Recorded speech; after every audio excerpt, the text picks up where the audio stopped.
जब एक जिन को मौत आती है तो आखिर उसके साथ क्या होता है? क्या उसकी रूह भी उसी तरह कब्ज की जाती है जैसे इंसान की रूह कब्ज की जाती है?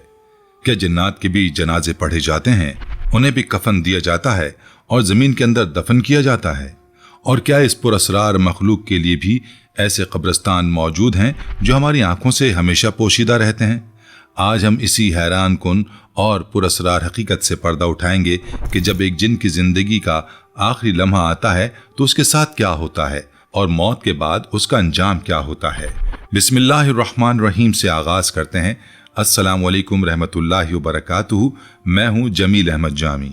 नाज़रीन, तारीख के औराक इस बात पर गवाह हैं कि इंसान ने हमेशा अपने इर्द गिर्द की दुनिया को समझने की कोशिश की है, मगर इस कायनात में एक ऐसी दुनिया भी आबाद है जो हमारी नज़रों से बिल्कुल ओझल है।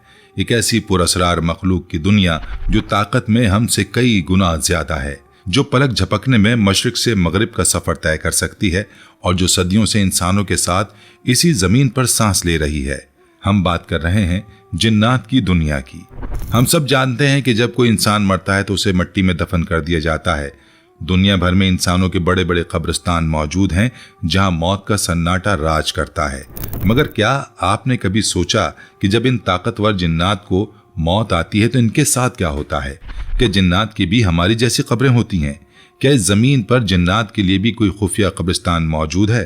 ये एक ऐसा दिलचस्प और हैरत अंगेज राज है जिसके बारे में बहुत कम लोग जानते हैं। जब कायनात के सच्चे मालिक का ये साफ और सीधा हुक्म सामने आता है कि जमीन पर जो कोई भी है उसे एक दिन खत्म होना है, तो फिर मौत का ये कानून इन ताकतवर जिन्नात पर कैसे चलता है? एक ऐसी मखलूक जो आग के शोलों से बनी है, आखिर उसकी जान कैसे निकलती है? इन तमाम हैरान कुन सवालों के जवाबात जानने के लिए हमें सबसे पहले जिन्नात की जिंदगी, उनकी ताकत और उनकी असल हकीकत को समझना होगा जो हमारे दीन ने हमें बताई हैं। और यह हकीकत हम इंसानों से बिल्कुल मुख्तलिफ है, क्योंकि जहां हमें मिट्टी से पैदा किया गया वहीं जिन्नात की तख्लीक आग के खास और तेज शोले से हुई। एक ऐसा शोला जिसमें धुआं नहीं निकलता, जिसे कुरान की जुबान में बगैर धुएं वाली खालिस आग कहा जाता है। अब यहाँ एक बहुत बड़ा सवाल पैदा होता है जो बड़े बड़े लोगों को हैरत में डाल देता है। सवाल यह है कि अगर जिन्नात खालिस आग से बने हैं तो फिर आग पर मौत कैसे काम आ सकती है? क्या आग भी कभी मर सकती है? आग तो दूसरी चीजों को जलाकर खत्म कर देती है, तो फिर जिन्नात का मादी वजूद कैसे दम तोड़ता है? इस उलझन को दूर करने के लिए अपने वजूद पर गौर करें। हम इंसान मिट्टी से बने हैं, मगर क्या आज हमारा ये जिस्म मिट्टी का कोई ढला हुआ टुकड़ा है? बिल्कुल नहीं। हमारे जिस्म में गोश्त हैं, हड्डियां हैं और गर्म खून दौड़ रहा है। अगर आज कोई शख्स किसी इंसान के सर पर मिट्टी की एक भारी ढेली या पत्थर मार दे तो इंसान को भी तकलीफ होगी और वो मर भी सकता है, हालांकि पत्थर खुद मिट्टी ही की एक शक्ल है। बिल्कुल यही जिन्नात का भी मामला है। जिन्नात की इब्तिदा और असल तख्लीक तो आग से हुई थी, मगर पैदाइश के बाद उनका वो मादी वजूद बदल चुका है। अब वो खुली या नंगी आग नहीं रहे, बल्कि वो एक ऐसा लतीफ और अनोखा जिस्म रखते हैं जो हमारी आंखों को नजर नहीं आता, क्योंकि उनके पास एक खास किस्म का पोशीदा जिस्म होता है। इसीलिए उनके जिस्म का निज़ाम भी रुक सकता है, उन्हें भी तकलीफ होती है और उन पर भी मौत का कानून उसी तरह चलता है जैसे इंसानों पर चलता है। प्यारे दोस्तों, गैब की इस दुनिया में रहने वाले जिन्नात सब एक जैसे नहीं होते। अल्लाह के नबी हज़रत मोहम्मद सल्लल्लाहु अलैहि वसल्लम ने हमें बताया कि जिन्नात की बुनियादी तौर पर 3 बड़ी किस्में हैं। पहली किस्म उन जिन्नात की है जो हवा में परिंदों की तरह उड़ते हैं और पलक झपकने में गायब हो जाते हैं। दूसरी किस्म उन जिन्नात की है जो सांपों और कुत्तों की शक्ल में जमीन पर घूमते हैं। और तीसरी किस्म उन आम जिन्नात की है जो इंसानों की तरह कबीलों और खानदानों में रहते हैं, एक जगह से दूसरी जगह सफर करते हैं, खाते पीते हैं और शादियां भी करते हैं। जहां तक जिन्नात की उम्रों का ताल्लुक है तो इनकी उम्रें हम इंसानों के मुकाबले में बहुत ज्यादा तवील होती हैं। एक इंसान आमतौर पर 60, 70 या 100 साल जीता है, मगर जिन्नात की उम्रें सैकड़ों हजारों साल तक चली जाती हैं। वो जल्दी बूढ़े नहीं होते और ना ही उन पर इंसानों जैसी आम बीमारियां असर करती हैं। मगर इतनी तवील उम्र पाने और इतनी बड़ी ताकत रखने के बावजूद उनका अंजाम क्या होता है? जब उनकी हजारों साल की जिंदगी का आखिरी लम्हा आता है तो उनकी जान कैसे निकलती है? इसका सबसे सच्चा और सीधा जवाब हमें मालिक कायनात ने खुद दिया। कुरान पाक में एक ऐसी बात कही गई है जो हर जानदार के दिल में खौफ पैदा करती है, और वो ये है कि जमीन पर जो कोई भी है उसे एक दिन खत्म होना है। और सिर्फ तुम्हारे रब की ज़ात बाकी रहेगी जो बड़ी अजमत और करम वाली है। इसका मतलब ये है कि कायनात का ये अटल कानून सिर्फ इंसानों के लिए नहीं है। इस ज़मीन पर खा इंसान चल रहे हों या गैब के पर्दे में रहने वाले जिन्नात, मौत का ये फंदा सबके गले में पड़ना है। कुरान पाक में एक और जगह पर अल्लाह पाक ने वाज़े तौर पर फरमाया कि जिन्नात की भी पिछली उम्मतें और नस्लें इसी तरह गुजर चुकी हैं, यानी मर चुकी हैं, जैसे इंसानों की नस्लें दुनिया से रुखसत हो गईं। यानी जैसे हमारे दादा परदादा दुनिया से चले गए, बिल्कुल उसी तरह जिन्नात के आबा व अजदाद भी अपने वक्त पर मौत की आगोश में सो गए। नाज़रीन, हमारे प्यारे नबी सल्लल्लाहु अलैहि वसल्लम रात को अल्लाह पाक के हुजूर एक बहुत ही खूबसूरत और फिक्र अंगेज दुआ मांगा करते थे। आप अलैहिस्सलातु वस्सलाम फरमाते थे, ऐ अल्लाह, मैं आपकी इज्जत की पनाह मांगता हूँ। आप वो अकेली ज़ात हैं जिसे कभी मौत नहीं आएगी, जबकि तमाम जिन्नात और इंसान एक दिन मर जाएंगे। अल्लाह के नबी सल्लल्लाहु अलैहि वसल्लम के ये अल्फाज इस बात का सबसे बड़ा सबूत हैं कि जिन्नात की दुनिया में भी रोज़ जनाजे उठते हैं, उनके यहाँ भी मौत का मातम होता है और वो भी हमारी तरह अपनी ज़िंदगी के दिन पूरे कर रहे हैं। मगर यहाँ एक बहुत बड़ा चौंका देने वाला तजाद मौजूद है जिसके बारे में जानना बहुत ज़रूरी है।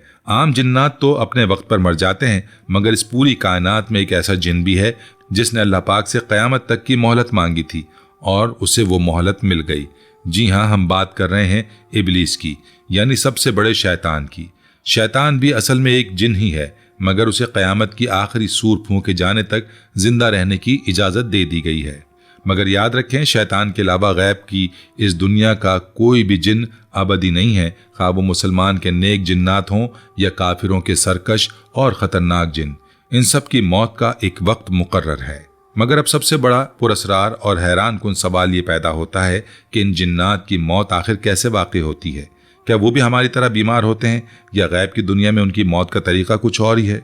नाज़रीन, गैब की उस दुनिया में जिन्नात की मौत के कई ऐसे तरीक़े हैं जो हम इंसानों से बिल्कुल मुख्तलिफ और चौंका देने वाले हैं। इनमें सबसे पहला तरीक़ा फितरी मौत है, यानी अपनी उम्रें पूरी करके मरना। इंसानों की तरह जिन्नात के जिस्म का भी एक वक्त मुकर्रर होता है। जब उनकी हज़ारों साल की ज़िंदगी मुकम्मल हो जाती है तो उनका अंदरूनी निज़ाम आहिस्ता आहिस्ता काम करना बंद कर देता है। उनकी ताकत ख़त्म होने लगती है और वो अपने बिस्तर पर खामोशी से दम तोड़ देते हैं। मगर जिन्नात की मौत सिर्फ बिस्तर पर ही नहीं होती, बल्कि उनकी मौत का दूसरा बड़ा सबब उनकी बाहिमी जंगें और खून रेज़ी है। जिन्नात इंसानों की तरह अकेले नहीं रहते, बल्कि इनके बड़े बड़े कबीले, ख़ानदान और बाकायदा हुकूमतें होती हैं। इन कबीलों के दरमियान अदावत और ज़िद की वजह से ऐसी खौफनाक जंगें होती हैं जिनका इंसान तसव्वुर भी नहीं कर सकता। इन जंगों में सरकश जिन्नात एक दूसरे पर ऐसी खुफिया ताकतों से हमले करते हैं कि वो मौके पर एक दूसरे को हलाक कर देते हैं और यूं लाखों जिन्नात इन लड़ाइयों में मारे जाते हैं। इसके अलावा जिन्नात की मौत का तीसरा तरीक़ा कायनात का वो सबसे बड़ा दिफाई निज़ाम है जो अल्लाह पाक ने आसमानों की हिफाजत के लिए बनाया, जिसे हम शहाब साक़िब कहते हैं। जब सरकश और काफिर जिन्नात आसमान की तरफ परवाज करते हैं ताकि फरिश्तों की बातें चोरी छुपे सुन सकें, तो अल्लाह के हुक्म से फरिश्तों की तरफ से उन पर आग के तेज शोले यानी शहाब साक़िब मारे जाते हैं। यह आसमानी तीर उन जिन्नात का पीछा करते हैं और जैसे ही किसी जिन को छूते हैं उसे सेकंडों में जलाकर राख का ढेर बना देते हैं।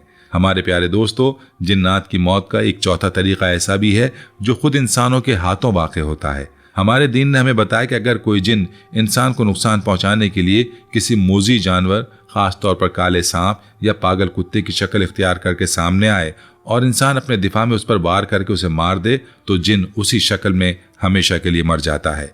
इसका सबसे बड़ा सच्चा वाक़या हमें ग़ज़वा खंदक के दौरान मिलता है, जब एक नौजवान सहाबी ने अपने घर में मौजूद एक पुरअसरार सांप को नेज़ा मारकर ख़त्म कर दिया था, जो कि असल में एक जिन था। तो नाज़रीन, गैब की दुनिया के ये ताकतवर जिन्नात बिस्तर पर भी मर जाते हैं, जंगों में भी कत्ल होते हैं, आसमानी शोलों से भी जलते हैं और इंसानों के हाथों भी मारे जाते हैं। मगर अब यहाँ एक अनोखा और सबसे बड़ा राज सामने आता है जो आपको हैरत के समंदर में डुबो देगा। जब ये जिन्नात मर जाते हैं तो इनके मुर्दों के साथ क्या किया जाता है? क्या जिन्नात के भी जनाजे होते हैं? क्या इनकी रूहें भी हिसाब किताब के लिए कहीं जाती हैं? और क्या इस ज़मीन पर वाकई जिन्नात के खुफिया कब्रिस्तान मौजूद हैं?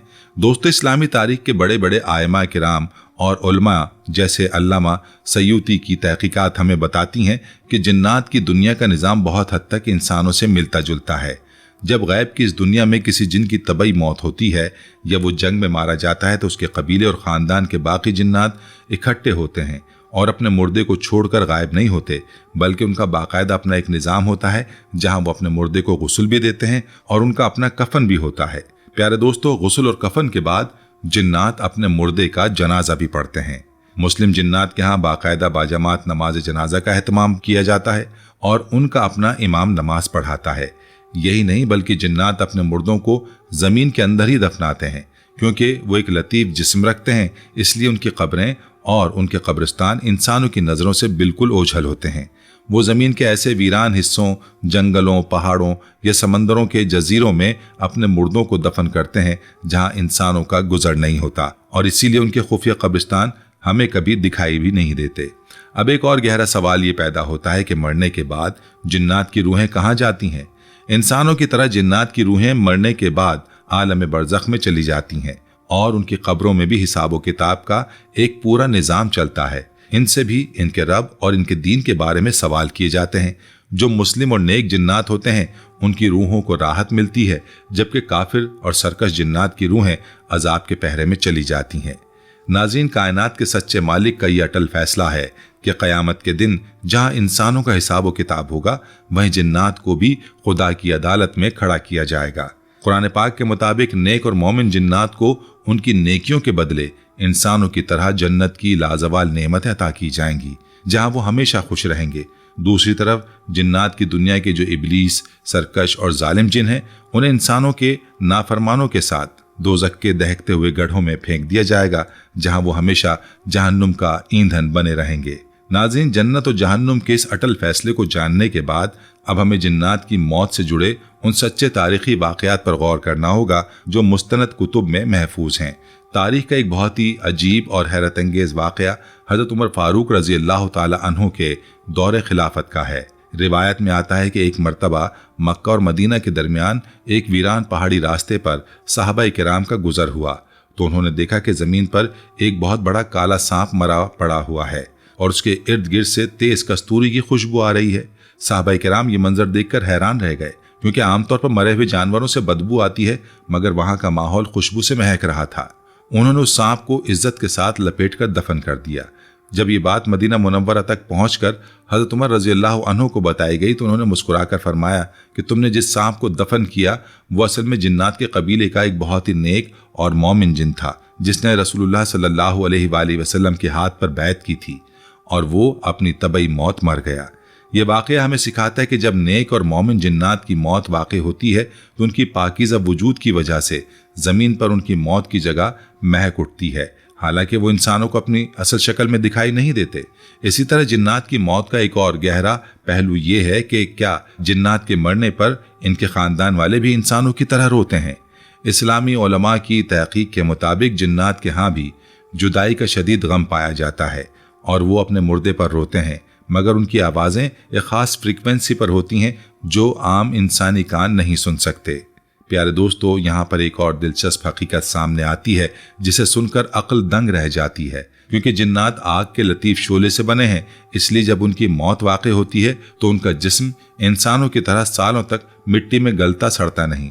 जैसे उनकी रूह परवास करती है, उनका मादी वजूद बहुत तेज़ी से हवा में तहलील हो जाता है या मिट्टी का हिस्सा बन जाता है। यही वजह है कि अगर कभी किसी इंसान का गुजर जिन्नात के कब्रिस्तान से भी हो जाए तो वहाँ उसे हड्डियाँ और इंसानी ढांचे जैसी कोई चीज़ नज़र नहीं आती, क्योंकि उनकी तदफीन का पूरा निज़ाम गैब के पर्दे में छुपा हुआ है। जिन्नात की मौत के हवाले से कायनात में कुछ ऐसे ख़ास मकामात हैं जहाँ जिन्नात की मौत सबसे ज़्यादा वाक़ई होती है। अहादीस और बुजुर्गों के तजुर्बात के मुताबिक दुनिया के वो वीरान जजीरे जहाँ इंसान नहीं रहते, बड़े बड़े समंदरों के बीच का हिस्सा, घने जंगलात और पुराने खंडरात, ये वो जगह हैं जहाँ जिन्नात की बस्तियाँ आबाद हैं और इन्हीं जगहों पर उनके बड़े बड़े खुफिया कब्रिस्तान भी मौजूद हैं जहाँ सदियों से मरने वाले जिन्नात दफन हैं। नाज़रीन, अगर आपकी मालूमात में थोड़ा इजाफा करें तो एक बात जान लें कि हमारे मुल्क पाकिस्तान में कदीम तरीन कब्रिस्तान मौजूद हैं जिनकी निस्बत किसी न किसी नेक हस्ती से ज़रूर होती है। पाकिस्तान के कदीम तरीन कब्रिस्तानों में एक कब्रिस्तान कराची शहर में मौजूद मेवा शाह कब्रिस्तान है, जहाँ एक जिन की कब्र मौजूद है। जी हाँ, ये बात अपने पूरे सबूत के साथ दुरुस्त है। इसकी मज़ीद तहक़ीक़ पर बात करने से पहले हम आपको हज़रत मेवा शाह का कुछ तारुफ बयान कर देते हैं जिनकी निस्बत से इस कब्रिस्तान का नाम रखा गया। नाज़रीन, हज़रत मेवा बादशाह का असल नाम हज़रत सैयद कबीर शाह है। आपका मज़ार कराची के इलाके लियारी में वाक़ है। आपके मज़ार का अहाता बहुत वसी है, जिसे आपने कब्रिस्तान के लिए खुद तैयार किया था। आपकी ज़िंदगी का तारीख़ी पस मंज़र निहायत मुख्तसर है। तारीख़ के मुताबिक 19वीं सदी में कराची के मामलात के तहत जब अंग्रेज़ों के ख़िलाफ़ कोई मज़ाहमत हुई तो आपको इस जुर्म में जेल जाना पड़ा और अंग्रेज़ों ने आपको कैदी भी बना लिया। अब यहाँ से आपकी रूहानी फितरत का अक्स नुमाया होता है। आप रहमतुल्लाह अलैह सूफ़ी बुजुर्ग थे, इसलिए आपने कैद ही में अल्लाह पाक से अपनी इबादत और रियाजत के वसीले से दुआएं मांगी। कहा जाता है कि समंदर में एक कश्ती कैद खाने में ही आप तक वहां से पहुंची। आप कश्ती पर सवार हुए और वो कश्ती आपको समंदर में ले आई और समंदर में छोड़ दिया। आपने समंदरी लहरों पर अल्लाह की इबादत को जारी रखा और एक मछली ने आपको कराची के साहिल पहुंचा दिया। इसके अलावा भी आपके बेशुमार मौजज़ात हैं जिनके सबब लोग आपसे निहायत अकीदत और मोहब्बत करते हैं। आपका मज़ार मेवा शाह कब्रिस्तान में मौजूद है। कब्रिस्तान के ऐन बीचों बीच एक हवेली वाक़ है जिसमें आप और आपके ख़ानदान के अफराद आराम फरमा रहे हैं। मगर एक इंतहाई हैरत की बात यह कि इस जगह पर एक जिन की कब्र भी मौजूद है। हाल ही में एक निजी टेलीविज़न के प्रोग्राम में इस जगह की तफसीली वीडियो देखने में आई जो हमारी तवज्जो का मरकज़ बनी। बजाते खुद हज़रत मेवा शाह के चश्मो चिराग ने इस प्रोग्राम में इंटरव्यू देते हुए ये बात वाज़े की कि उनके दादा यानी हज़रत मेवा शाह के पोते ने इसी कब्र में एक जिन को दफन किया और यही नहीं बल्कि उनकी बाकायदा नमाज जनाजा भी अदा की गई। कब्रिस्तान के दरमियान में मौजूद हवेली में हज़रत मेवा शाह के कुछ ख़ास तबर्रुकात भी मौजूद हैं, मगर साथ साथ तवज्जो का मरकज़ एक ख़ास किस्म का पत्थर है जिस पर गैर मामूली नौयत का एक चेहरा नुमाया है। अगर इस पत्थर को मुख्तलिफ जावियों से जांचा जाए तो ये कहना हरगिज़ गलत ना होगा कि इसे देखकर यूँ महसूस होता है कि ये किसी और मखलूक की खोपड़ी है, क्योंकि इस पर 2 आँखें 2 कान वाज़े दिखाई देते हैं। इसके निहायत करीब हज़रत मेवा शाह की लाठी भी रखी गई है, मगर इस मकाम पर किसी का भी दाखिला ममनू है, क्योंकि उनके चश्मो चराग हज़रत मेवा शाह के पोते का ये कहना था कि यहाँ गैर मामूली वाक़यात रूनुमा होते हैं जिसकी वजह से वो रात को यहाँ नहीं आते। उनका कहना था कि बचपन में कभी इस तरफ आ जाया करते तो यहाँ पर उस जिन की कब्र के पास पैरों के निशान मिलते जो न किसी इंसान के होते बल्कि गोल दायरे की सूरत में और 3 इंच ज़मीन में धंसे होते थे, जबकि यहाँ कोई नज़र भी नहीं आता। इसके अलावा इस कब्र के आसपास किसी की मौजूदगी का पता चलता था जैसे कोई हमारे पीछे चल रहा हो, मगर एक बात वाज़ेह रहे कि उन्होंने कभी किसी को कोई नुकसान नहीं पहुँचाया। वहाँ मौजूद एक सफाई और देखभाल करने वाले शख्स का बताना था कि एक बार में झाड़ू लगाते कब्र के नज़दीक पहुंचा तो मुझे ज़ोरदार करंट का झटका लगा और झाड़ू मेरे हाथ से दूर फेंक दिया गया। इसके बाद उसका कहना है कि वो कभी जिन की कब्र के नज़दीक नहीं गए। दर हकीकत वो कब्र निहायत पुरसुकून दिखाई देती है। यकीनन उन सफाई करने वाले साहब से कोई बेएहतियाती हो गई होगी जो ऐसा हुआ, मगर हज़रत मेवा शाह के पोते ने निहायत करीब से कब्र का जायज़ा करवाया। उनका सिर्फ इतना कहना था कि हम यहाँ किसी की मौजूदगी का एहसास रखते हैं, मगर कभी किसी किस्म का कोई नुकसान नहीं पहुँचाया गया। दोस्तों, इस कहानी में एक बात समझ में आती है कि वो जिन यकीनन मुसलमान जिन था और उसकी हज़रत मेवा शाह के ख़ानदान से कोई न कोई निस्बत ज़रूर है, जिसके सबब न सिर्फ उनके पोते को उनकी तदफीन की सादत नसीब हुई बल्कि उन्होंने भी खुद हज़रत मेवा शाह के पहलू में आखिरी आरामगाह का इंतखाब किया। यही वो नेक अमल है जिसके सबब हम अल्लाह के नेक बंदों की मकाम व मंजिलत को देखकर अपना ईमान बुलंद कर सकते हैं। दोस्तों, गैब की ये पुरअसरार दुनिया हमें बहुत बड़ा सबक सिखाती है कि कायनात में खा इंसान हो या जिन, कोई भी ताकतवर हो, पलक झपकने में ज़मीन और आसमान के चक्कर क्यों ना काटता हो या हज़ारों साल तवील उम्र क्यों ना रखता हो, इज़्ज़त, बका और हमेशा रहने वाली बादशाही सिर्फ और सिर्फ अल्लाह की एक ज़ात के लिए है जिसके हाथ में ज़िंदगी और मौत का कंट्रोल है। तो नाज़रीन, आज की ये वीडियो हमें एक और बहुत बड़ा गहरा फिक्री पैगाम देती है कि हम इंसान अक्सर जिन्नात के नाम से खौफज़दा हो जाते हैं, उनकी पोशीदा ताकतों से मरूब हो जाते हैं और उनकी दुनिया के बारे में सुनकर डरने लगते हैं। मगर सच्चाई तो ये है कि अल्लाह पाक ने जिन्नात और इंसान दोनों की तख्लीक का मकसद सिर्फ एक ही रखा है और वो है अपने सच्चे मालिक की बंदगी और इबादत। ताकतवर से ताकतवर जिन भी खुदा के हुक्म के बगैर किसी इंसान का कुछ नहीं बिगाड़ सकता, क्योंकि गैब की दुनिया पर भी उसी का हुक्म चलता है। लिहाजा गैब की ताकतों से डरने या उनके पीछे भागने के बजाय हमें अपनी ज़िंदगी के असल मकसद पर गौर करना चाहिए। मौत का जो कानून जिन्नात के लिए उतना ही दर्दनाक और अटल है, वो एक दिन हमारे सामने भी आने वाला है। हमें इस गफलत की नींद से जागना होगा, अपने नामा आमाल को ठीक करना होगा इससे पहले कि हमारी ज़िंदगी का भी आखिरी लम्हा आ जाए और तौबा का दरवाज़ा हमेशा के लिए बंद हो जाए। प्यारे दोस्तों, अल्लाह पाक से दुआ करते हैं कि वो हमें अपने हिफ्ज़ व अमान में रखे, हमारे ईमान की हिफाजत फरमाए, हमें सिरात मुस्तकीम पर चलने की तौफीक अता फरमाए और हमारा ख़ात्मा ईमान पर हो। अगर आपको ये वीडियो मुफीद लगी हो तो इसे दूसरों तक ज़रूर पहुँचाएँ ताकि ज़्यादा से ज़्यादा लोग इन ईमान अफरोज़ हक़ाइक़ से आगाह हो सकें। कमेंट सेक्शन में अपनी राय का इजहार ज़रूर करें और बताएं कि आप किस शहर से ये वीडियो देख रहे हैं। अल्लाह ताला हम सबको हक़ समझने, इस पर अमल करने और हमेशा अपनी रहमत के साए में रखने की तौफीक अता फरमाए। आमीन। अल्लाह हाफिज़।